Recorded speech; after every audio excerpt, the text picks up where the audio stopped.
Hi, this is Suzanne Williams. That's a little bit hard to say. This is Suzanne Williams. Anyway, this is Suzanne Williams, and I am with Essential Oils Health Matters, Living the Wholesome Life. And today, we are doing, if you've been following us, you know that we are doing a positive affirmation every single day. And we are working through Dr. Susan Lawton's book, Positive Peaceful Growth Calendar. And it looks like this. And you can buy it at Aroma Tools or My Oil Life. And it's just an amazing book. If you love essential oils, if you love positive affirmations, and you love music, this is a perfect pairing of all three.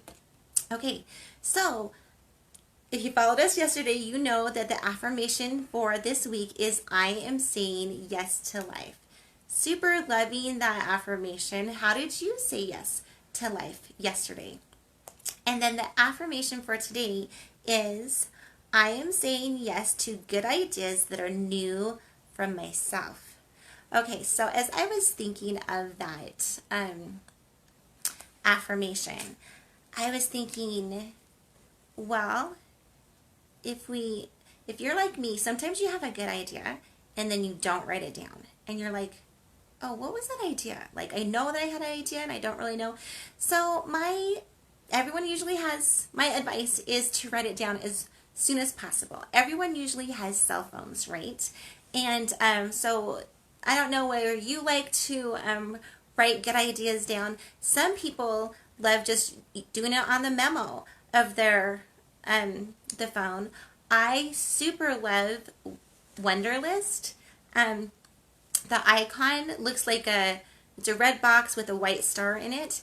Anyway, I love it because you can put all your good ideas. Like on my Wunderlist, I have like my camping ideas so that I don't forget different things for camping. And like after I go camping, what would have made this camping experience better. And I'm not a big camper, but sometimes we do go camping, and so I just want to make sure that we have everything we need.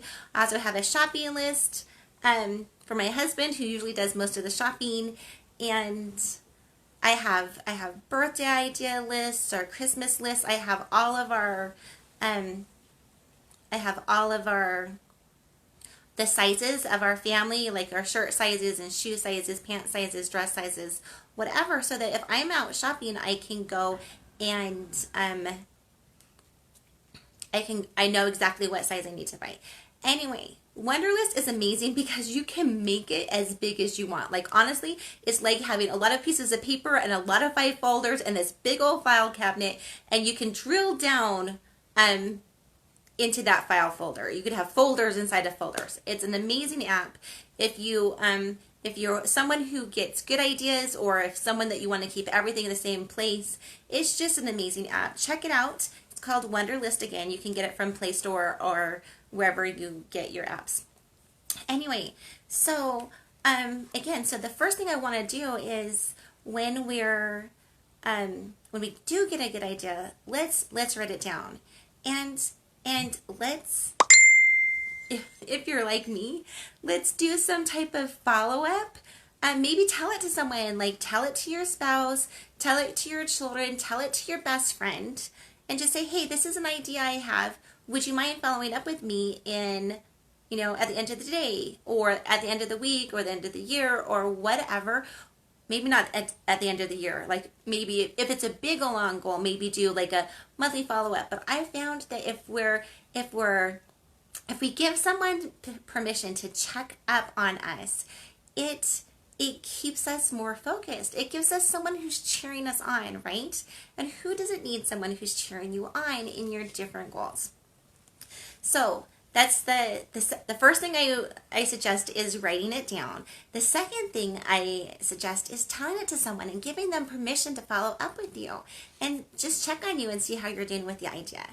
The third one, my third tip on bringing ideas to reality. So is, oh my goodness, I had it and it just left my mind. Oh, scheduling it. So Stephen Covey, who is like this amazing guy when it comes to moving your life forward to where you want your life to be, he basically says,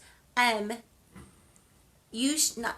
The biggest thing is not prioritizing the things to do, but the most important thing is scheduling your priorities. Okay, I don't know. Go look up Stephen Covey, or I'll try to post a quote here. I saw the quote. It was super cool. But basically what that means is, don't just like make your list and schedule them and then have that be the only thing you do. Like, make your list, pick your top 3 or 4 or whatever it is that you need to get done, and then put them onto your calendar and put them onto something.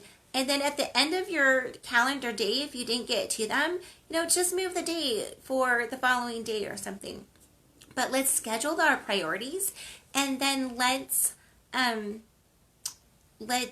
make sure that we're doing them. Let's make sure that we're doing something that stays true to us.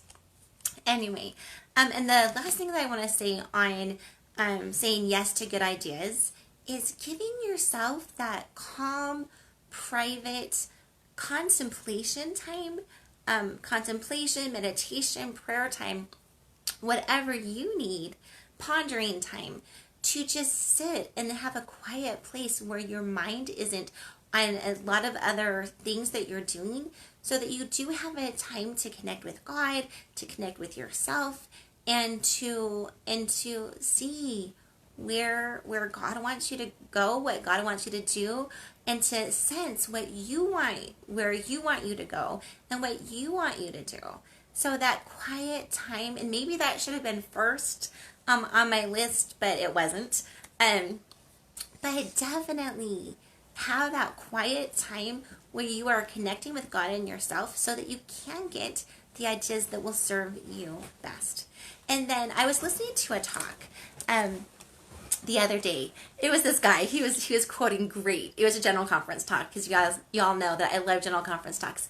But he was quoting this poem that basically had and so the gist of this poem, I can't quote it for you, but basically the gist of this poem is that when someone tells you that something is impossible, just ignore them, and the best way through impossible is just doing it. It's just doing it. So don't buy into when people say that what you want to do is impossible. Have they tried it? Have they spent the energy and the time and the resources really trying to do it? And if not, how can they say that it's impossible? How can you say it's impossible? Like, look at Edison, right? What, like almost 1,000 things that he tried for the light bulb, and failed, right? And he said, I can't remember this quote either, but he said something like, I haven't failed in making the light bulb. I've just found like 597 things that didn't work, right? Or however many things. Caleb, Google it right now. Oh, he can't Google it right now because our computer isn't on. But what did you say? 2,000 things. 2,000 things. Edison found 2,000 things that didn't work, but did he give up? No, because he had an idea that he believed in, that he knew would help humanity, and he cared about the idea, and he had enough faith in himself and God that if he kept trying, he would get the idea. So there was the guy who sailed underneath the the Antarctic. I don't even know. Anyway, he sailed underneath one of the poles, okay? Anyway, he commanded this submarine ship, right? And he kept a card with him that said, I believe that there is a way to do this, and I believe that when there is no way, God will make a way. So if you have something that you want to do that you think will help you, that you think will help humanity, just believe that if God put that desire and that dream in your heart, he will carve a way. He will move heaven and earth to help you find a way to do what you need to do. Okay, God's on your side. He loves you. You're his child. Let's always just like keep that in the forefront of our mind. Okay, so when we're saying yes to life and we're saying yes to good ideas from ourselves, I wanted to talk about the essential oils that we're diffusing this week, right? And it's 2 drops of coriander, which is the oil of integrity, and 2 drops of ginger, which is the oil of empowerment, and 2 drops of lime, which is the oil of zest for life. They're super great oils. So we're just using 2 drops of each of those. You're going to love the combination. You're going to love the combination. Definitely a different combination. I haven't smelled a combination like that before, and I'm totally loving it. Okay, but it's Tuesday, and so we're going to delve emotionally into the first oil that we're diffusing this week. And I'm using Essential Emotions, your guide to process, release, and live free. Buy it at Aroma Tools, buy it at Oil Life. You're going to totally love it. It's my favorite book to use for emotional, learning what essential oils can do for you emotionally. And so I'm not going to read you the whole book, but I'm going to definitely read you some parts of it. And so, here it goes. Coriander is the oil of integrity, specifically integrity with oneself. And I think that if you have integrity with yourself, you're much more likely to have integrity with your relationships with other people. Okay, the person in need of coriander essential oil may be trapped in a cycle of serving others while neglecting their own needs. And I just wanted to talk about that really, really quick. So, and I want to talk about, let's do some self-evaluation here. So there's this woman who, best-selling author, New York Times best-selling author, and her name is Gretchen Rubin. And she has a way of dividing people up into 4 different categories. And if you're not someone who likes to be categorized, I totally get it. Hear me out for just a minute. Okay, so it's basically, you just basically see, how do you keep commitments to yourself and others? So if you have a plan for yourself and you can keep a commitment to yourself, like if you have goals, if you have standards, and you are super good at keeping commitments to yourself, and you're super good at keeping commitments to other people, like society's commitments or promises that you make to others and stuff like that, then she categorizes you as an upholder. Okay, you could keep commitments to yourself and to others. If you keep commitments to yourself, but you question what others want you to do, like society might say, hey, we should all send our children to public schools. Well, maybe if you're a questioner, which is someone that she says keeps commitments to themselves but not really to other people. Anyway, if you're a questioner, then you might say, oh, society says that everyone should go to public schools. Well, what do I think about that? Do I buy into that? And what about private schools? What about charter schools? What about homeschool? Or I don't know, maybe back in the olden days when everyone, anyway, not going there. Anyway, but that's an example. I guess we just really need one example of what a upholder would. They would question something, or if their spouse says to them, can you pick up your socks for the, because you keep throwing them in the corner. And a questioner would say, should I pick up my socks? Yeah, I should probably pick up my socks, as opposed to making someone else do that. So a questioner will question what society and other people ask them to do, but once they've ruled on it, if they agree with it, then they will absolutely keep it, just like an upholder would. And if they don't like it, like say it's someone like me, society says, send your children to public school. I'm like, no, I don't think so. I really like homeschooling. I love that option, exploring it, doing my research. I really like the homeschooling option. And so a questioner will keep some of what society wants them to do and other people want them to do, and they will reject some of what society wants them to do and other people want them to do. But if they buy into it, they will absolutely keep it just like an upholder, and they will be able to keep their own standards and their own goals. So that's the second category. First, you have the upholder who keeps their own goals and society's goals, and then you have a questioner who keeps their own goals but doesn't buy into society's goals and doesn't keep them unless they personally buy into them. Okay, so then you have an appeaser, and the appeaser is really what I want to talk to you about today. But I'm going to tell you all four things, but I really want to talk about the appeaser. But okay, so you have the appeaser who has their goals but who doesn't keep their goals, and they have their standards but they don't keep their standards. But society's standards and other people's goals, they are requests, they do keep. And so Gretchen Rubin would categorize them as an appeaser. The funny thing about appeasers is the further out in the circle you are away from them, the more they will try to help and to keep that. For example, if an appeaser won't keep their own goals, they will keep their family's goals and help their family more than they will keep and help themselves.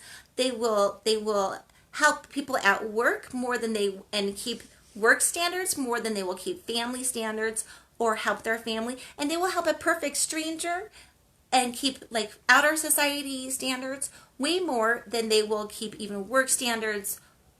Anyway, so the further out, the less known you are to a appeaser, the more they're going to try to help you, and the more they're going to keep your standards and goals. Okay, does that make sense? Okay, and so then I want to just really quick go into the rebel, which is someone who has their own goals and standards but doesn't keep them, likes to rebel against them, has a hard time keeping them. And someone who also sees society's standards and goals and rejects those as well, rebels against them. So anyway, I don't know if so it's just a super easy category to put yourself, to kind of categorize yourself. There's tests that you could go to on GretchenRubin.com, or I don't know, Google Gretchen Rubin. You're going to find it's called the 4 tendencies. That's how she categorizes it. Anyway, read the book. It's super fun. She also did the Happiness Project. Gretchen Rubin is amazing. She has a podcast. Totally love listening to her. Anyway, so just to let you know, I am a questioner, upholder, and you kind of have a primary and a secondary, and I am a questioner, upholder. Anyway, but I wanted to talk about appeasers, because remember we're talking about coriander oil today, and appeasers are those who help others and keep others' goals and standards, but not their own. Okay? And that is not having integrity. It's not having integrity. It's not living true to what you know to be best and what God wants you to do. Like if God is telling you stuff and inspiring you with what to do, and you're constantly giving up his message to you to go do something for someone else, then I just, like, you think about that. If that seems to be your tendency, you think about if that is serving you the best. And maybe you think it is, and if you think it is, you like run with it. I don't think it is. Of course, I'm a questioner, but I don't think it is. I think that when you're inspired, when you have your goals, you need to be true to you and be true to your goals. Anyway, so I just wanted to read again what it said about coriander, because I think it's a super great pairing for people who are appeasers. So it says, coriander is the oil of integrity, specifically integrity to oneself. The person in need of coriander oil may be trapped in a cycle of serving others while neglecting their own needs. I was just chatting with someone the other day, and she was talking about how her mom doesn't take care of herself. She doesn't drink her water. She doesn't eat normal meals, but she's always ready to do something for someone else. Okay, so let's just unpack that concept and that scenario a little bit. If you really want to be there to help other people, you got to take care of yourself. You got to be drinking your water. You got to be taking your vitamins. You got to be I don't know what's making that noise. Anyway, you got to be taking your vitamins. You got to be eating nutritionally. You got to be taking care of yourself.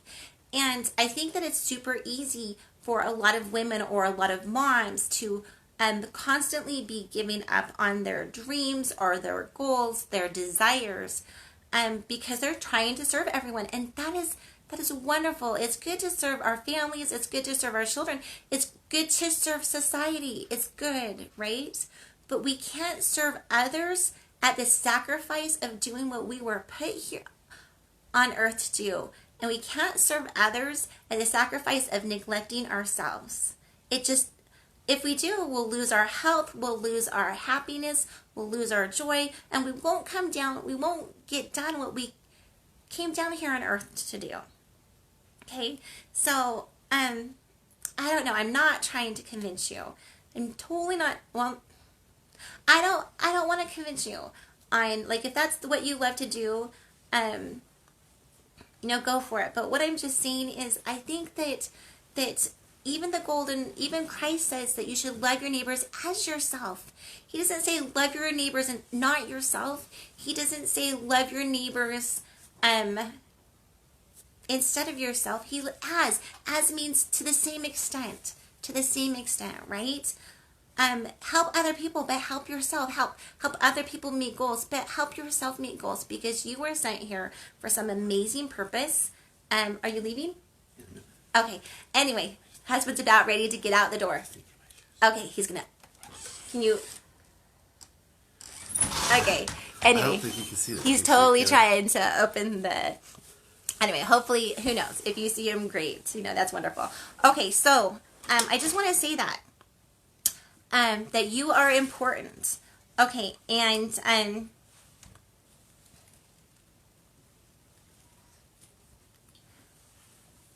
so really quick, okay, here's another part about coriander that I wanted to read to you. Coriander teaches that each individual is a gift of the world with something unique which no one else can offer. And so it helps you remember, I'm getting totally distracted. Anyway, it helps you remember that you are important. I was listening to something the other day, and this radio broadcast said, which was on Christian radio, it said, you should treat yourself like it was your top priority to take care of yourself. Because again, if you can take care of yourself, then you can take care of others. And if you can pursue your goals and live your dreams, you're teaching your children that it's okay for them to live their dreams and pursue their goals. If you're always sacrificing your goals to someone else, you're also teaching your children that, oh, nope, you shouldn't pursue your goals. You need to be helping others as opposed to pursuing your own goals. And I'm not saying that we should be selfish. I'm not saying that at all. Like, if you knew me, I really think that you would not say, oh, Mom wants you to be selfish, or Suzanne wants you to be selfish. That is not what I'm saying at all. All I am saying is love yourself enough to keep your goals as a priority. Schedule them, meditate on them, connect with God over them, connect with yourself over them. Okay, so really quick, the negative emotions that coriander can help with is feeling controlled by others. Like, maybe sometimes we're helping others against our will, against our better judgment. Let's not do that. Self-betrayal. Having the feeling of drudgery and conforming. And I don't want, remember when we were young and our mom says, you know what? Just because everyone jumped off a cliff, would you do it too? Just because everyone else is doing it, do you have to do that? No. That's what our whole education system is for. It's to help us think for ourselves and decide for ourselves. I'm reading a book about John Adams right now, and it said that he was a super religious person, and he completely believed in free thought, that a person should live by their own conscience. And he didn't think there was anything wrong with being super strong in both of those qualities. In fact, he thought that those qualities, being religious and having free thought, went hand in hand. And so, anyway, if you have a problem with conforming, especially against your own inner values, if you have a problem with self-betrayal or feeling controlled by others or just drudgery. Like when we're feeling like something is a drudgery, we're not really connecting with our true purpose. Like sometimes sometimes washing dishes isn't the happiest thing, right? But when I think about washing dishes and I put on a general conference talk and I'm thinking about how it's going to bless my family to get the dishes done, like it's a totally different experience. Okay, bye. Okay. Anyway, it's a totally different experience. So, if you're feeling drudgery, please start diffusing some coriander. Coriander is definitely also, Caleb, get me a essential oil, please, with a supplement fact on it. Coriander is definitely one of the essential oils that you can also ingest. So, putting it in your water, I know that sounds super weird, but I don't know. I love some of these herbal tastes in my water. But you can also put it in a like a gel cap. And anyway, so this is what a supplement fact on. So this is a bottle of doTERRA, and the supplement facts are on. If you have supplement facts on a doTERRA bottle, you know that you can ingest them. It's a super easy way to know that you can ingest them. It's just like the supplement facts on a cereal box. Anyway, so the positive properties that coriander can bring in is being true to yourself. And I think that being true to yourself also super connects with being true to God, right? When you're putting yourself last, when you're putting your inspiration that you're getting from God last, then you're not being true to yourself. You're not really even being true to God. At least that's my take on it. You might have a totally other take. You go with what you're inspired to do. Okay, so it also can help you connect with your inner self, your inner guidance. It can help you have integrity, and it can help remind you that we are unique. Like I love going to the zoo every year, and I love that like in Utah they have free zoo days. It's usually in the winter, right? It's usually in November, December, January, and February, but who cares? It's still free zoo day. We bundle up and we go as a family because I love seeing all the different animals that Heavenly Father has created. When I go to the zoo, I am constantly reminded that He did not mean for us to be like everyone else. He made us powerfully and wonderfully for how He wanted us to be. He does not want me to be like Mary down the street, and He doesn't want me to be like Sarah who lived 200 years ago. No, He has Mary and He has Sarah. He wants a Suzanne, right? Who lives right now. And so please don't feel like you have to be like anyone else to be wonderful. God gave you your gifts and your weaknesses to help make you who you are. We want to strengthen those weaknesses, but still, God made us wonderful. So please connect with yourself. Okay, so I just wanted to say that. And then, and we always do a music pairing for the week. And since the affirmation for the week is I am saying yes to life all week, I thought my favorite song for that is I Want You to Have It All by Jason Mraz. I don't know what song you're connecting with, but pick a song that you're connecting with to choose life. And then two, and I didn't do this yet, but maybe think about choosing a song to remind you to be true to you. Okay, so actually one song that's come to mind is probably not going to be my absolute favorite song on being true to yourself. But there's a song, it's a children's song, and it goes like this. It says, our prophet has some words for you, and these are the words, be true, at work or at play, in darkness or light, be true and stand for the right. Okay, so let's be true to what we know we're inspired to do. Okay, that's the shout out for today. This is Suzanne Williams with Living the Wholesome Life and Essential Oils Health Matters, and I know that you have the power in you to make it an amazing day. Bye-bye.